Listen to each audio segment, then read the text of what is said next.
How we looking, Rebecca? Yeah, let's make a start, and any latecomers can jump in. So thanks very much, first of all, everyone, for joining our webinar today. Just a quick introduction from myself before I hand over to the main session. So those attendees not familiar with the Source Group and our brands, we are international recruitment specialists, and we specialise across tech and life sciences recruitment. And at SGI, we're on a mission to achieve the highest level of customer service, driving sustainable improvement and investing in our people. At SGI, we are on a journey to discover our potential, and we are passionate about engaging with communities and building valuable relationships. So we launched Source Talks Community during the height of the pandemic with the aim to bring together experts and leading professionals to discuss the challenges and changes they face within their organizations. So we are bringing together experts like yourselves to pull back the curtain to technology and talent attraction and build a powerful community of people on the same journey, looking to achieve similar goals. So without further ado, I will hand over to Alex and John, our hosts for today's event. Thanks. Yes, great. Thank you, Rebecca. And thank you to everyone joining again. And thank you as well to our panel speakers who have been generous enough to take some time and come on and join this important discussion today. John and I plan to have a similar webinar of this sense about once a quarter to have some senior leaders around the cybersecurity industry come on and join us for discussions of this sort. We're going to work through some introductions here real quick, and then we'll work through a number of topics. And at the end, we will have like a 10-minute or so question and answer session. During the session, feel free to just pop any questions you might have into the Q&A box down below. But with that, I suppose we will just jump in. Just to introduce myself and John real quick. Obviously, we work here at SGI, part of the Source Technology Division. We recruit specifically in the cybersecurity space.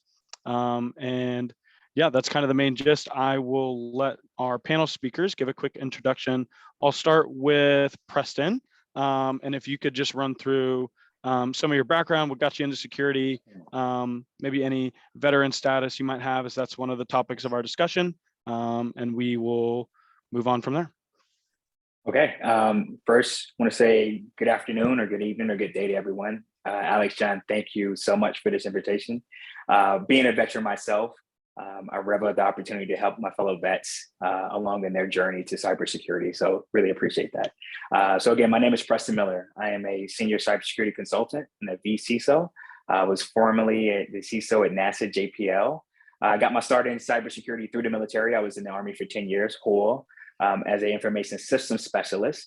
About 4 years in, I noticed a trend towards InfoSec at the time, or cybersecurity. So that's when I started pursuing my Security Plus. I started working with my colleagues towards other security certificates. In fact, prior to leaving the military, I was able to obtain my certified ethical hacker and my CSSP, leveraging my GI Bill, which was a great help during my transition. So yeah, I certainly have a story that I hope that most of the other vets can relate to when it comes to cybersecurity and making that transition out of the military. And I hope I can be of assistance during this panel. So thank you. Thank you, Preston. I'll jump over to Samuel.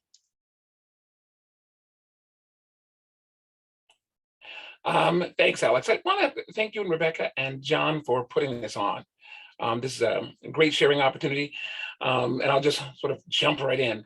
I have been in technology roughly, I hate even saying it, I'm only 5 years old, but I've been in technology for roughly 35 years. I can't even believe I'm saying it. I started with, building a robot using a vacuum cleaner and some, television components, and went from there to making little lie detectors. When you grow up in poverty in the inner city, you have to know who's got your stuff. But currently, I'll just run forward. I've worked for just about everybody in the industry, in the technology industry, government, big, small, middle, international, as well as major corporations, IBM, in hard disk drive solutions, defense contractors, as a consultant, as an advisor. Currently, I'm the principal cyber advisor to the CISO of Hewlett Packard Global, HPQ. And I am also president of the Silicon Valley Black Chamber of Commerce in that sense. And so just a little secret, I have a little bit of a background as the director of clinical therapy, which in the tech industry, when you're dealing with people, customers, clients, staff, and so on alike. Exactly that. That's where I am. Thank you very much, Sam. And Peter, finally, to kind of wrap up the introductions. Hey, hello, everybody. Peter Liebert, also a veteran. I started my career in the military as well, 8 years Navy, and then shifted over to be a civilian working for Cybercom. So I was in the Air Force, and I worked for the Secretary of Defense in their cyber policy office on both domestic and international cyber issues. Then I went to the private sector, worked for FireEye, started my own thing as well as a consulting group for cybersecurity. I was picked up for a CISO role to be the California's CISO. I did that for a few years, and then also now currently working for Cerner Government Solutions as their CISO for their electronic healthcare record monetization program, which is the largest IT implementation in DoD and VA history. So that's been entertaining. I'm also actually now in the Army for the California State Guard. I'm the commander for cyber operations over here. And yeah, I also do investments in security startups. I'm on multiple board of advisors positions for multiple different security groups out there. So that's me in a nutshell. And yeah, happy to be here and looking forward to the conversation. Cool. Thanks, guys. It's thank you for your introductions, and yeah, certainly looking forward to digging into your experiences as we go through the course of this webinar. I guess the first question to pose to the group is the skills gap, right? And well, first of all, does a skills gap exist in your opinion? And if so, like, why and what challenges are we facing?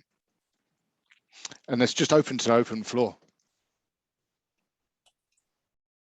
Yeah, I'll go ahead and kick us off here. So to your first question, does the skill gap exist? Yes, right, by every measure. You look across most organizations, most industries, you'll find that IT decision makers are saying that, hey, we don't have the necessary cybersecurity skills we need to keep up with the sophistication of attacks that we're seeing. And some of them are saying, in fact, a recent study shows that 71% of those IT decision makers are saying that there's a real incredible impact to their ability to defend their organization from cyber attack because of that skills gap. I think one of the reasons we see that the skills gap across the industry is that I don't know if our training institutions are preparing our workforce for the necessary components and skills that they need to come in and be an immediate impact. It occurs to me that our training institutions are creating cybersecurity generalists as opposed to cybersecurity specialists. And that trend seems to have been really prominent over the last 5 years or so. Yeah, I'll piggyback on that. I would say absolutely, I agree. There is certainly a gap out there. I feel like it's definitely, I agree. I think that's the institutions out there are struggling to try to put together programs that are relevant to what the actually jobs are.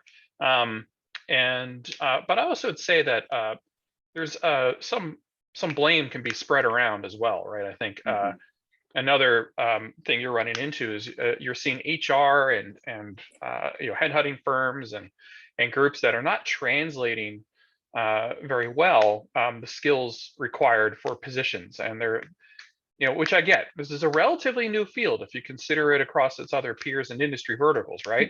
And there's actually on a couple of different Slack groups and things like that, I'm sure everyone is And we get great comedy out of some of the job postings that come out, like, hey, we want, artificial intelligence, cloud, security engineer, and you have to have 20 years of experience.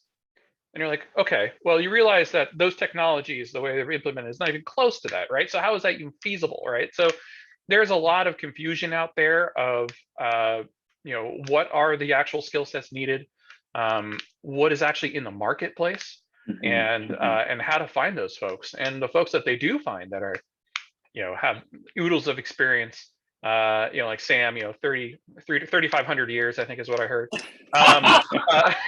Just kidding. That was great.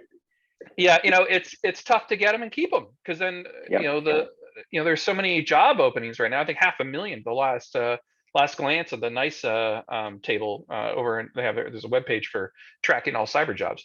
So yeah, absolutely, there's a shortage. It's not getting better, and I think there's a lot of work that needs to be done. So from the standpoint, I think the skills gap is really in one principal area, and that's practical experience. Yeah. There are a lot of sort of CBT-based sort of training programs and a lot of operations that provide certifications and those kinds of things, and they make them really expensive, because the opportunities are out there. But what people are finding who hire for more and more of those programs is they lack practical background experience. People are getting their degrees in whatever in universities, or simply coming right out and joining tech training programs, or even out of the government, or those kinds of things, and without any real relevant, all I can call it is a cybersecurity combat experience. And I'll just call it that for the purpose of this, real combat experience, where you are addressing real attacks, where you are addressing real challenges, and there's a metric by which you failed, or were only partially successful, or you were very successful in addressing that incident, if you will, that attempted hack, that attempted breach, those kinds of things.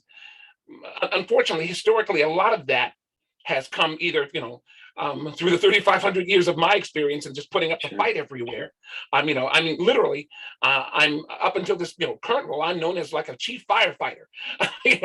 I come in, drive the team, take on the enemy, and that sort of thing. And we are successful. Sometimes it takes it's a quick 5-minute thing to address a ransomware attack, which I haven't met one I haven't been able to address with the team. Or it's 5, 8, 10, 12 days, sometimes months, because the attack is an automated generated attack that just goes through one attack after another, and people are overwhelmed. They're most often college students, or recent college graduates, or people who switched over from a non-tech background to cybersecurity. And they're cheap to hire, so you get 100 of them, and you figure you might get a unicorn in that crowd. Well, the bad news is that's not happening. So I would say the skills gap is real, exactly as Peter and Preston have said.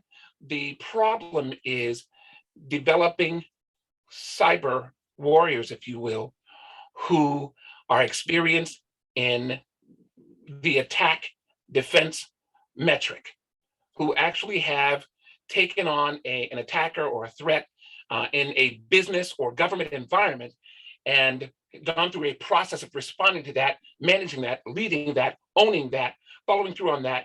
Not necessarily to the point of success, but at least what it looks like in that sense. And so I'll stop there. This is all terrific. I think my main question that comes out of this is, what do you think from like a candidate's perspective or a junior level information security professional? How do you think that they can best gather, as you call it, Samuel, that combat experience? What do you think are the best angles for them to approach the industry and not get drowned out in some of those roles?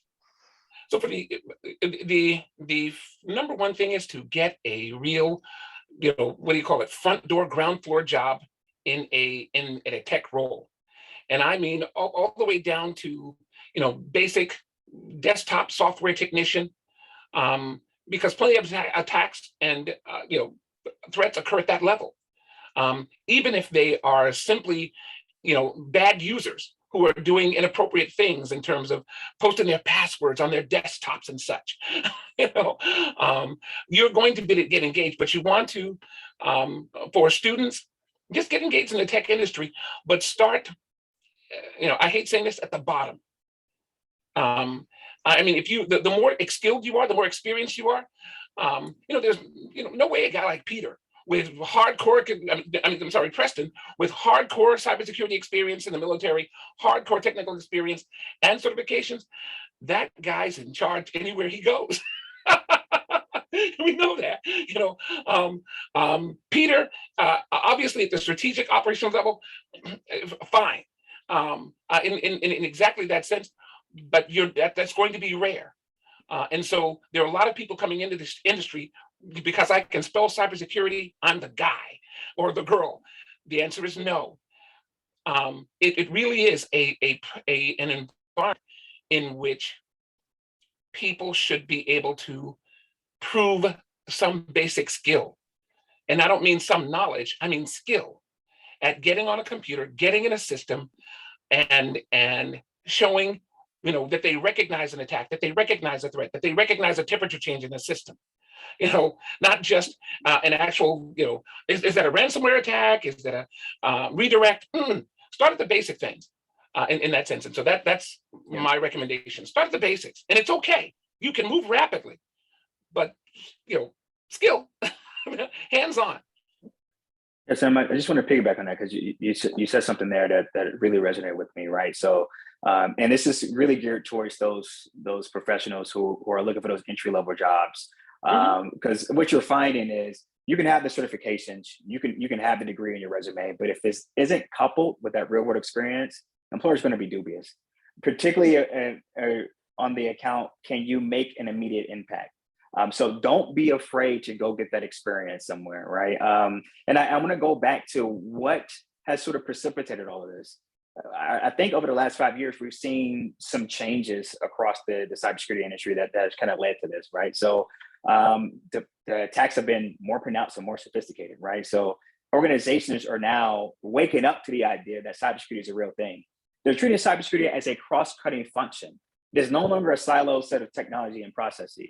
They're expecting cybersecurity to show up in each and every business process. So cyber is being asked to do more with the same resources and same skills that we were using 10 years ago. On the other side of that, you have now the entry bar for our malicious actors are lower than it's ever been. They can do a lot more with a lot less. No wonder we're having trouble keeping up, right? So we have to take that into account as organizations, right? When we move forward in this conversation of how do we prepare our workforce, let's look at all the key factors that contribute to the skills gap, and let's make some seismic changes there. Yeah, I totally agree with that, Preston. I would say when, and with that shortage of funding, there's not enough funding, right? Never enough people. There are very few companies out there that are big enough and have the funding to actually invest in their people from the ground up, right? When's the last time you saw an advertisement, hey, looking for SOC analysts, no experience necessary, right? It just doesn't happen. So to Sam's point, get your foot in the door somewhere. And I would say there are some things that you can do that you don't even have to have necessarily your job be focused on. Join a red team or a blue team. Take a look at, there's many internet forums out there where people are actively looking for folks to join them and doing red team and blue team sandbox or lab attacks. Get your hands dirty, get in there, start working on this stuff, see what it's like going across the wire, right? There are a lot of technology companies out there that have free training programs centered around their tool. CrowdStrike University, Splunk University, or whatever they call it now. All these companies, you can be a veteran and they'll give you free training and free baseline certifications for this. Yep, yeah, exactly. Cisco is huge. A lot of Cisco, yeah. Skillsoft, hire our heroes. Yeah, exactly. So you don't need money necessarily to start out. You need a passion. That's the most critical thing. You need the passion to be able to sit down and churn through this stuff and learn on the fly, and really be interested about it. Because let me tell you one thing right off the bat. If you're doing this for a paycheck only and you're not passionate about this, good luck, man. You're doing an 8-hour shift in a SOC and you're going through and your eyes are bleeding from all the other different alerts and everything else like that. If you're not enjoying yourself and you're like, wow, you know, like I'm getting through this and this is a lot of fun, you should not be in that seat. So look for that passion. Is this something you truly enjoy? And if so, you know, cultivate that. And that's, you know, that's the number one thing I would say is, you know, build your skill set, but really take a hard look in the mirror and determine whether or not this is something for you. And if it is, great, cultivate it and move forward. That was great, gents. I appreciate that. Yeah, terrific. How do you guys think like certifications play into this? Obviously, we've had this kind of discussion a little bit before, but how important do you think it is for maybe a younger candidate to really key in on some of those important certifications, or do you think it's kind of secondary? That's a good question. I'm sorry. I would say that you ought to examine the industry and determine whether or not you went to spend. I mean, Peter said it quite clearly. Determine whether or not you are interested in spending your time, you know, searching for potential enemies, searching for potential vulnerabilities, understanding a real risk, you know, as opposed to someone said, I'm just afraid of being hit. You know, if that is your real interest, then I would say and you have no experience at all, getting a certification helps. At least you learn the terminology, learn the basic language, learn the environments that you will be looking at. That's a great start. But don't assume that waving a CISSP at me with your basket weaving degree and your customer service management experience now makes you a cybersecurity. Although in some companies, I'm sure that's the case. You're all they're looking for. Reality is, as Peter says, it's a passion thing for solving problems and protecting your employer, company, business, government, department, whatever, protecting them from risk in a cyber sense. And absolutely, yeah, absolutely. I'll say that I agree wholeheartedly. There's going to be no replacement for hands-on experience, right? There's going to be no replacement for it. However, if you are pursuing your search, what that shows the employer is that you have some familiarity with the concepts, right? You can speak the language, and that may just be enough to get your foot in the door. But again, don't look at your CISSP, your Security Plus, as the golden ticket. It's no longer, 10 years ago, it was a golden ticket, right? You can wave your CISSP around and get practically any job you want to.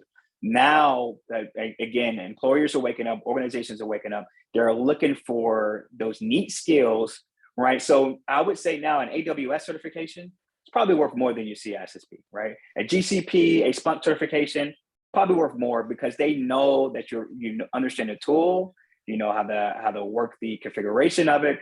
So those are becoming a much more valuable than your general security certification. So just keep that in mind as you move forward and talk about certifications. Right at the start.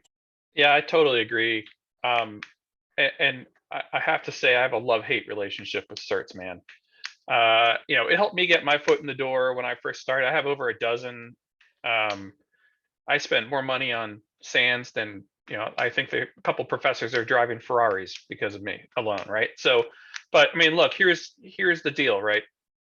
When in lieu of real world experience and being able to show that, it is a stepping stone that allows you to at least get considered for a lot of these positions. And in many cases, it is a requirement for some of these jobs because they want to see at least a base level understanding of, on paper, you understand these concepts and you could, you know, walk through this and you get it, right? You spent some money and really it's more time. You spent the time and you're intelligent enough to get it and see it through.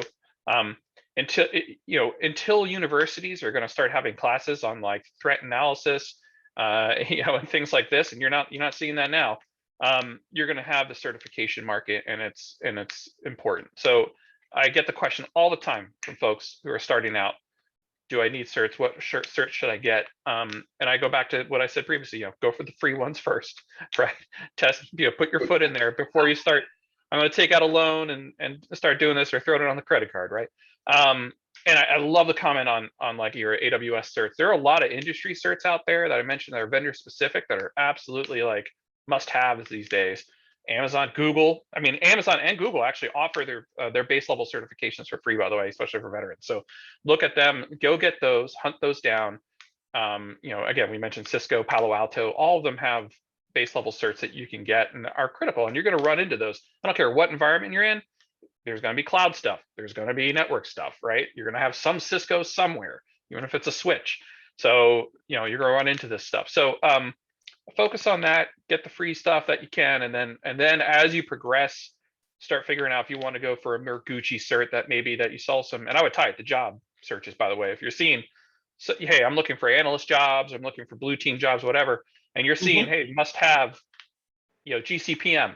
Okay, got it. I'll everyone asks for that, so I'll look at that. So, but it's an investment, so it's a business case. You have to make it for yourself.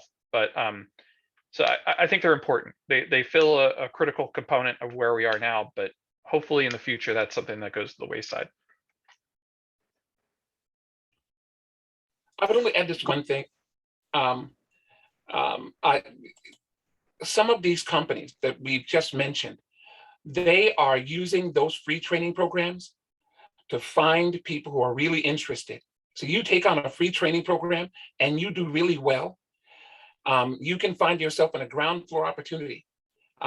Just like that, again, not just as a technician or a desktop support, but as a security analyst or a security support.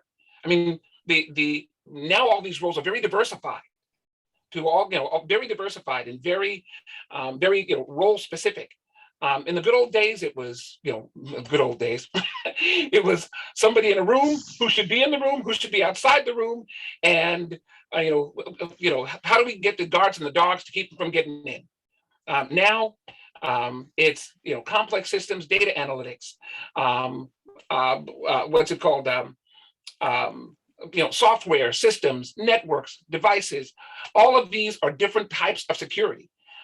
Platforms. Different types of security that require a range of tools and skills.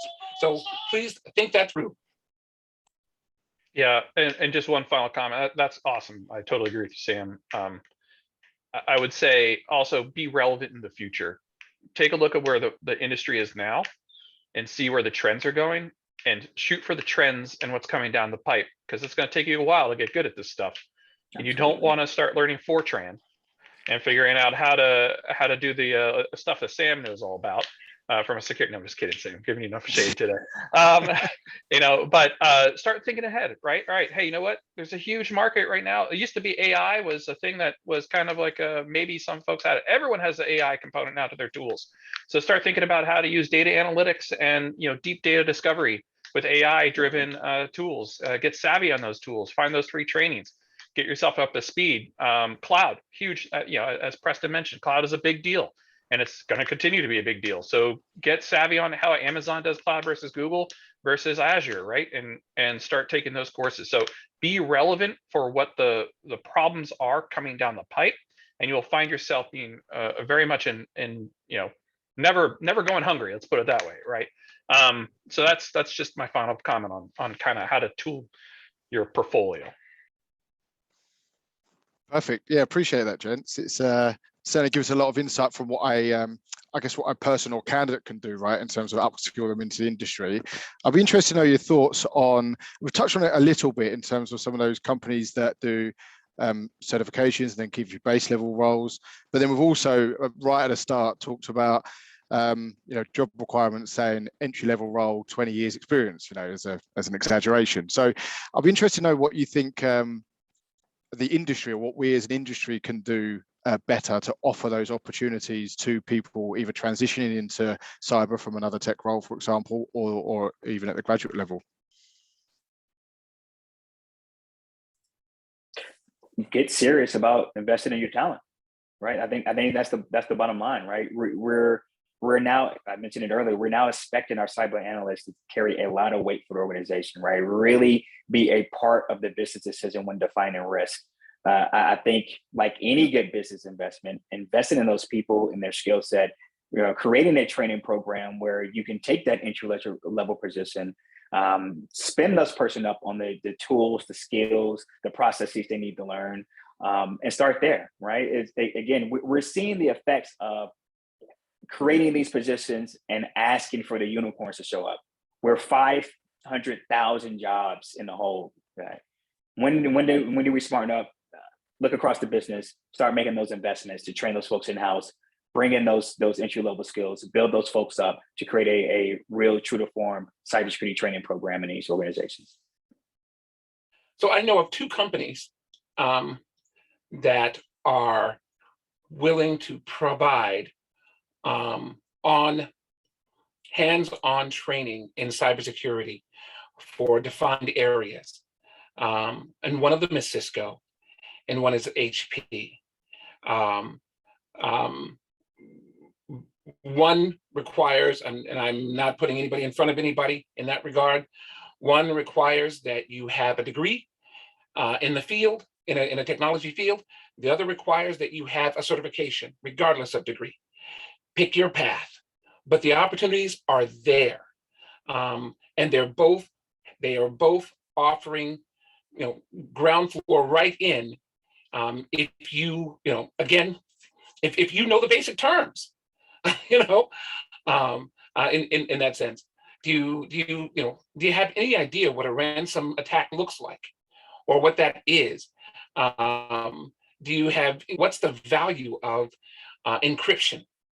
This is stuff you don't have to have hands-on experience in, but they're hiring at the very basic level if you have a degree or a cert. And I'd be willing to say that if you have any reasonable amount of training, they'll look at that. It's things are that tight at this point. So yeah. And at the city at the city government level, all you have to do is pass the drug test. That's exactly where I was going to go. Industry, if you want to do something, start putting on Parity experience for those that are in state, local, and county governments, municipalities that are doing this job, as well as DoD and veterans. I see a lot of times, like folks, when they go out and they pull a candidate list, and we got like 20 folks on that list. And I literally will have conversations with HR, not so much in my current role because it's a DoD contract, but in prior experience, they'll go through and they'll cut like all the veterans out or all the state government folks, because they'll be like, well, it's not you don't have any private sector experience. I'm like, okay, can you tell me the difference between a Windows box getting popped for ransomware in a government environment versus a private sector environment? Yeah, there really isn't any. So security is security, and the experience is experience. So they need to really start looking at, not necessarily where the individual is coming from, but rather what they've done and translating that over to what is needed. So that's critical. And other than that, I would, I agree with both Sam and Preston's points. I think investing in your people is absolutely critical. It's like, before you look at the next tool, before you start thinking like, I want to buy another box to do something, start thinking about how can I make my people do better and become more knowledgeable. And maybe I don't spend $500,000 on a suite of tools that are just going to sit there, and I put a whole bunch of money into my training program. Or you know what? That'd be really cool is we need a whole bunch of analysts. Why don't we hire folks that don't necessarily have the skills, pay them a little bit less, and then give them a training program to become analysts? Or, hey, you know what? We have a whole bunch of folks that are in IT. They've been running networks, that have been doing a ton of stuff for years, and they kind of know this cyber thing, and they're like, well, I'm kind of interested in that. Pull them over. Tell them you're going to retrain them. You're going to give them a whole bunch of money, sit down, do certification, spend the time, get the experience. And now they have a new skill set. And by the way, they already know your environment in IT. It's like such a win-win. Now the CIO's gonna be pissed at you, but other than that, because you're poaching their folks. But there's many ways of fixing this problem. You just have to be willing to invest in your people and getting them the skills that they need so that they're able to succeed. And if you don't do that, then good luck. You're not going to find the folks that you need. And if you are, you're going to be paying tooth and nail for it. And you could have grown them holistically. It's amazingly easy to do if you have the foresight. I will just add, at the top of this, at the top of this are people from the military. At the top of this investment are people from the military. They show discipline, they show order, they show temperance, and an ability to follow through, to own things all the way through. You can't find better candidates, short of some professor who's teaching the subject. In that sense, the best people for these types of roles, and I might say, heck, in business in general, are people who are veterans, because they bring a structure and a temperance and a perspective, a sense of even a sense of loyalty, that you get no guarantee of in the standard operating world. I mean, a lot of these hackers, they're not veterans. They are just people looking for an opportunity who will go from item to item. And so, yeah, being a veteran is hiring veterans into this field with very little experience, and being willing to train them. You're all in. So, Sam, absolutely. So think about some of the parallels that exist between some of the core tenets of security and what we learn in the military. Vigilance, be aware of your surroundings, right? Operational security, need to know. Those are things that are second nature to someone who's been in the military for a while. Those are things that translate very well conceptually to a role in InfoSec. So absolutely, veterans are I think, well positioned for roles in InfoSec if they only get the opportunity. So well said. Well, thank you. Yeah, I 100% agree with that. I mean, if you look at, all of us being veterans, and you go to a new role somewhere, you're shifting duty stations, you're going to learn a new job on the fly whenever you get there. So being able to flex and pick up skill sets is like critical in the military, and it's something you learn right off the bat, right? And that's what you need. And when you have a SOC standing up, you have playbooks, you have methods of doing things, processes, procedures. If you want folks that be able to follow that and they can intrinsically do that in their sleep, then that would be the military. So I encourage folks absolutely to look at that as an opportunity to pull in some talent into your organization. Yeah, and Peter, you said something earlier about being a SOC analyst and having to embrace the suck. Who's better at embracing the suck than our military and our veterans, right? So I think just another one of those intangibles that you get from hiring a vet. Exactly. Yeah, terrific. This is all great stuff. I just have a quick question kind of on this topic. A lot of the candidates that I talk to that are veterans, especially early on in their transition into security, a lot of them kind of question or struggle around keeping their clearance and working for a company that's within the DoD, Northrop Grumman, those kind of businesses, or maybe going over to like a small boutique security shop that's in the private sector so that they can have that experience when they want to jump up to a big firm. What are your guys' thoughts on that as far as like holding on to your clearance and the time to maybe transition into the private sector? Honestly, I'll say it doesn't really matter. I would get the opportunity that's in front of me. I really would.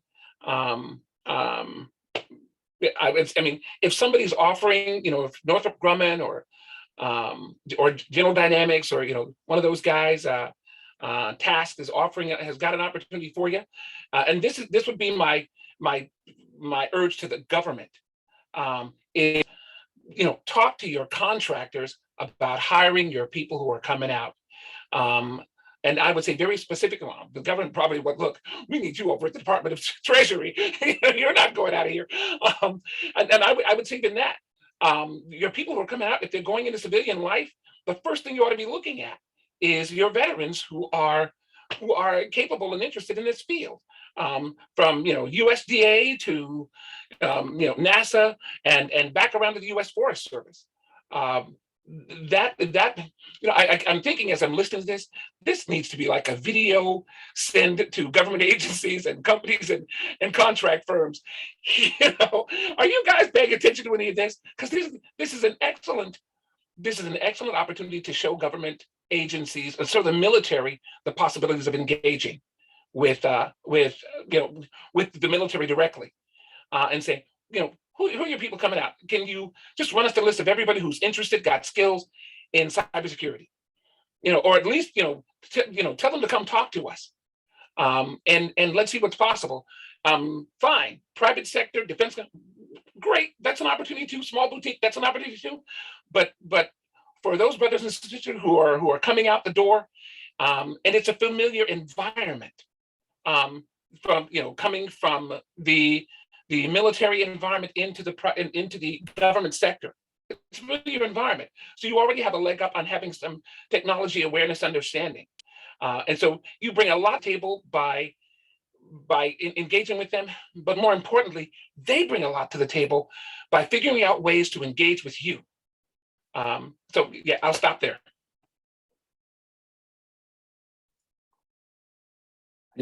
I'll add that for my vets who are transitioning out who have a clearance, I get the allure of wanting to hang on to that clearance, right? It's as seen as something that's extremely valuable when you transition out. Well, I'm here to tell you, it actually is, right? So I have two schools of thought in my mind on this. One part of me says that, hey, you need to, if you're serious about InfoSec and if you're serious about making that transition and making a career out of this, you go with the first opportunity that presents itself because you're going to get the experience. However, I will say that with your clearance, the pool of competition is much less for those roles that are necessarily cleared, right? You're talking about your ISSO roles or your ISSM role in a cleared environment. The pool is a lot less, but however, those opportunities are a lot less. So you have to make a decision, right? If it's really important to you to hang on to that clearance, there's going to be opportunities out there. I can tell you, working in a SCIF, managing folks with clearance, there's a lot of turnover there, right? Because it's a lot of long hours, a lot of burnout, not a lot of people taking on those roles. So those opportunities will come available. However, if you want to cast the widest net, keep your options open. Make sure you look across the spectrum for those InfoSec jobs to sink your teeth into. 100% agree. Don't hang everything on it. First off, depending on the clearance, you have time, right? You can go inactive on it. You can always get it re-upped if you find something else later that you want to go in there. And even if it's out of like, hey, it's 8 years, 10 years or something, and I got to redo it. Yeah, but you just got to catch up on your forms from the last time you filled it out, right? So don't live and die by it. I think it is important. I held clearance for years. But basically, if you're listening to Sam and Preston, they're saying go for the opportunity. I 100% agree with that, right? If you find a role that doesn't require a clearance, but it's going to get you the experience you need to then be able to move forward in your career, go for it. Like, don't be like, oh man, if only I could hold the clearance, I would go for it. No, don't let that hang you up. All right. If you really want to hold on to it, join the Guard. There's different ways you could establish yourself in some of these programs that require clearance, even part-time. But again, like I don't hang all your worth on that clearance, because it's important if you find one of those roles, as Preston was talking about, that has a FCL and they have a contract and they can actually maintain the clearance. But man, there are a lot of jobs out there. 500,000 right now. I per se only a small percentage of those require clearances. So if you really want to do this and get into it, start hunting down for the experience versus trying to check the block on whether or not you can still maintain your clearance. Terrific. Thank you, guys. I definitely want to grab time for the Q&A session, but I want to make sure we kind of approach this towards the end from a solution standpoint. I'm curious if you guys have any programs off the top of your head, or certain people out there that are working specifically in this space to help people transition into this field. Just want to give some call outs to those kind of things. Obviously, from John and I's perspective as recruiters, of course, it's a big focus of us to be able to reach out and advocate for these groups, but wanted to give you guys a chance to kind of give any shout outs if you need to. Sure. There's quite a few organizations out there, a lot of them NGOs that are fantastic. And I would look at and if you just do veteran, and then any of them, like in a Google search, veteran plus a major corporation or company, you're going to find a landing page for them where they're going to walk you through what resources they have for you. So I would do that. There are other NGOs like Vets in Tech and other groups that are fantastic in helping veterans transition to both IT and cybersecurity. Leverage those. A lot of the folks that are veterans have GI Bills. You can use your GI Bill to get cyber certifications if you need to. So then there's actually a whole bunch of resources on how to do that. And again, if you look at any of the certification companies, they have resources there if you just look for their veteran page on how you can get that done. So the good news is there's a lot of opportunity out there for veterans to be able to increase their skill set and get into this workforce. I would just leverage those if you can.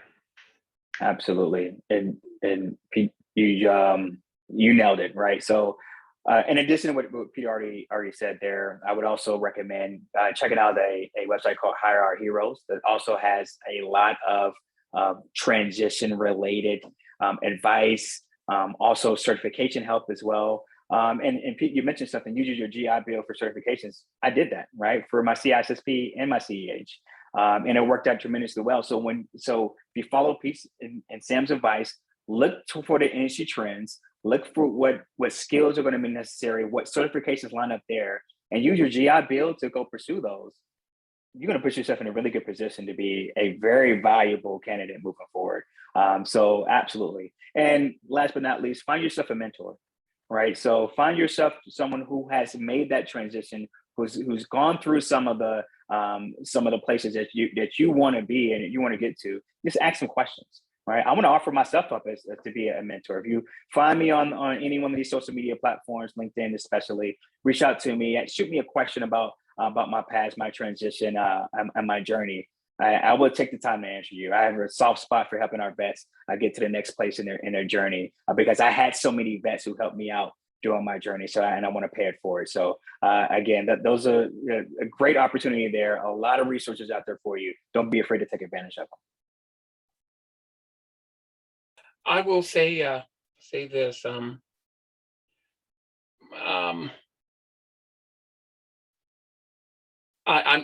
this. You have to be your own cheerleader for your life and goals, for the things that you want. There just isn't anybody out there that you're not married to, or whose son or daughter you are. Outside of that group, you're not going to find a lot of cheerleaders to point you to things. And so if you don't catch me or Preston or Peter or even Alex and John, don't feel like you need to absolutely engage with us. We would love to. I mean, I'm on social media, on LinkedIn and Facebook and those kinds of things. But I'm saying to you this, there are lots of people besides us, both in your current environment and outside of it. Drive yourself. Make up your mind that you're going to be responsible for you and that you are going to be responsible for what happens next in your career, in your life. Barack Obama said once, the one quote from him I truly love: "You are the hero you have been waiting for. You are the leader you have been waiting for." And so be the hero you are waiting for in driving into this industry. It isn't going to necessarily be a cakewalk. Some people are going to ignore you, most definitely. Some companies are going to look past you for a whole range of reasons, but make up your mind to whatever career you're going into. Make up your mind to pursue it. Make up your mind to drive it. I hired a vet once who was fixing cable, and hopefully you all know what that means. I asked him what he was doing. I said, you have 8 years in the military? And what are you doing fixing cable? He said, well, people aren't hiring vets right now. I said, well, I'm hiring vets. That guy, just to sort of run it quick, he started at $16 an hour 15 years ago. He now has his own company. And before he left working for me, he was already at 6 figures in roughly 5 years' time. He was at $16 an hour to 6 figures. And I remember the client I had him working for said, we're firing everybody else and we're going to keep him. We're going to use him to run the organization. That's the opportunity that sits in front of you. but you got to drive it. You know, you've got to make up your mind that you want it. And so we're all here. Hopefully this will be shared with enough folks that it makes a difference. That I'll leave it at that. Thanks for the opportunity, guys. I really appreciate that. Yeah, thank you all very much. I appreciate that a ton. Q&A wise, we have not gotten any questions through. I suppose we've just been too thorough and too good. So with that, there's not too much else to jump on. John, I'm curious if you have another piercing question. Otherwise, I will let you kind of wrap things up. Can I just add one more thing in for a resource I totally forgot to mention, which is really great. We talk a lot about these different roles in cyber, and there's a lot of confusion on what jobs are what, like what can I do, right? Cyber is a very broad word. So I would look at like NIST has a website called the NICE framework, which has a whole bunch of different roles and what like all these different positions do and what skill sets are required for those positions, even certifications. Take a look at it. It's an awesome resource. I mean, you want to know how many of those 500,000 jobs, how many require an S+, A+, M+, it's in there. You know, and that will help you with your search and identify what type of position might speak to you. And even, you know, and you can start as a generalist and start specializing after you kind of get your foot in the door. Just know what's out there, right? You can be attacking, you can be defending, you can do all sorts of stuff in this field. So, which is why it's so much fun. So I would encourage to take a look at the full scope of what's out there and see what piques your interest and check it out. Sorry, that's it. I just want to add one more thing, and I promise I'll stop. Peter said something way back at the beginning of this about looking at the future and seeing what are the opportunities of the future. Biotech has security requirements. Communications is always going to have security requirements.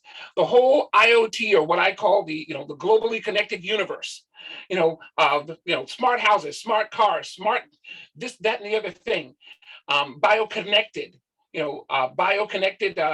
technologies and activities. Those things are the future. And so this isn't just, kind of looking at computers and waiting for someone to send you a questionable email. There are a host of opportunities in helping to, secure medical devices. And not just in America, in foreign countries.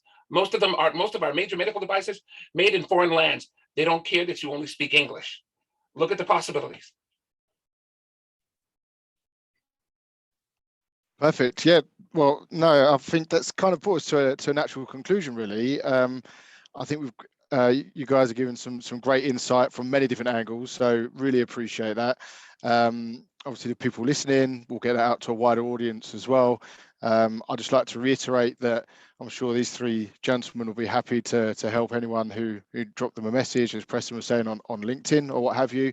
They've got the real life experience, but then me and Alex are also here from a recruitment perspective as well, and we're all also more than happy to help anyone from any kind of advice that we can give. It doesn't have to be, I guess, like your typical "we find you a job" type solution. Any kind of advice we can offer, we're here for it as well. So no, thank you again, guys. It's been a pleasure speaking with you, and no doubt we'll do it again soon. Thank you. Thanks a lot, folks. God bless everybody. It's an absolute pleasure. Everyone. Thank you. All right. Take care. Bye-bye. Cheers, Bye. everyone.